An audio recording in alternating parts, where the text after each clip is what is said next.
Go ahead. I just recently got into the show Battlestar Galactica, and just the last month and a half I've...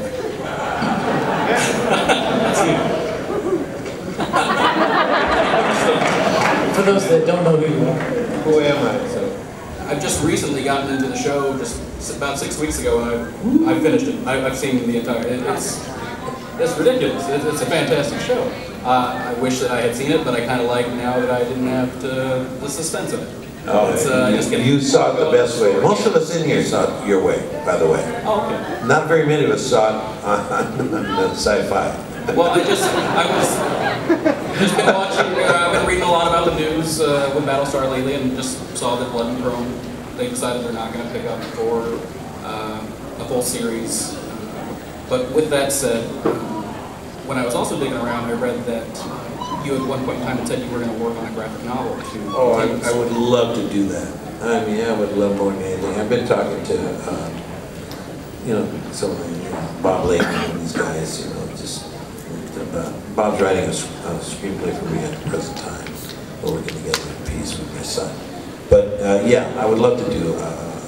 I'd like to know what Adama is doing right now. That's all.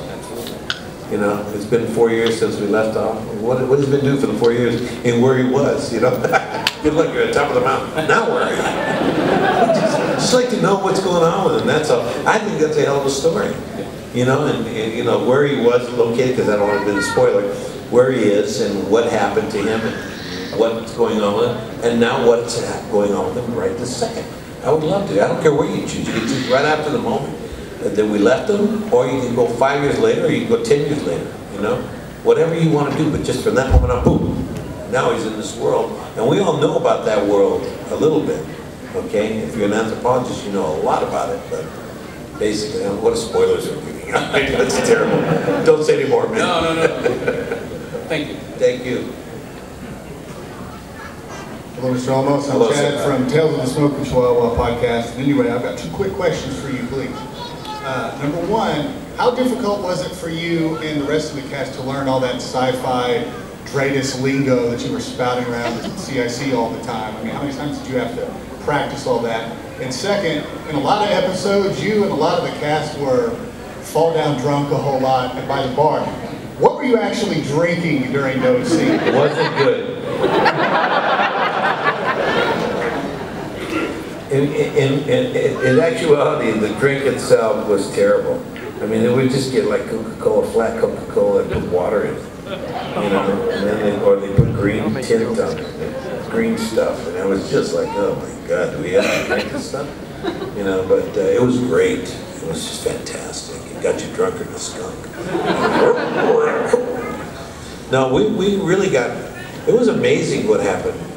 If you stop to think about what really we showed. I mean, I don't think I've ever seen a hero of the nature of Adama hit the skid so hard, and really jeopardize himself and everything, because he went to the bottom.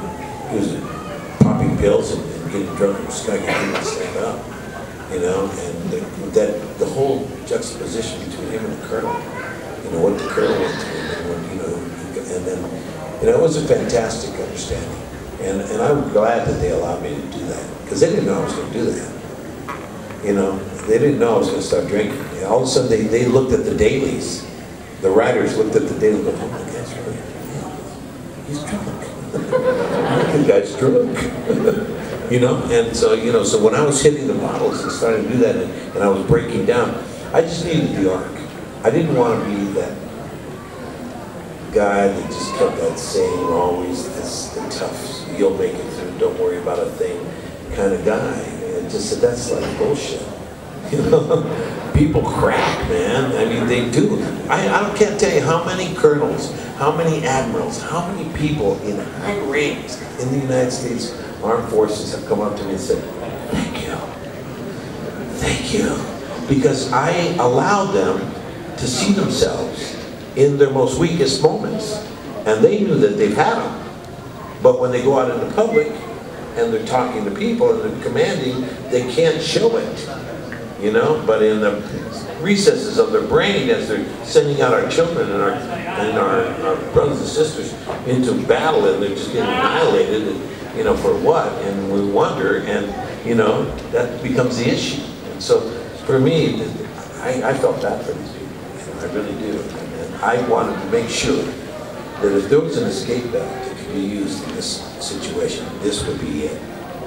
To show him, I mean, when he's groveling on the ground, and he's like, right before he paints his entire bathroom and repairs it, because he comes into the place and just driving, just completely loses it. And then, when, of course, I already talked about time, but when he finds that out, and then personally, he just like the son comes in and tries to, I mean, nobody knew I was going to, I directed that scene. So how were they going to know I was going to do it? Thank you very much.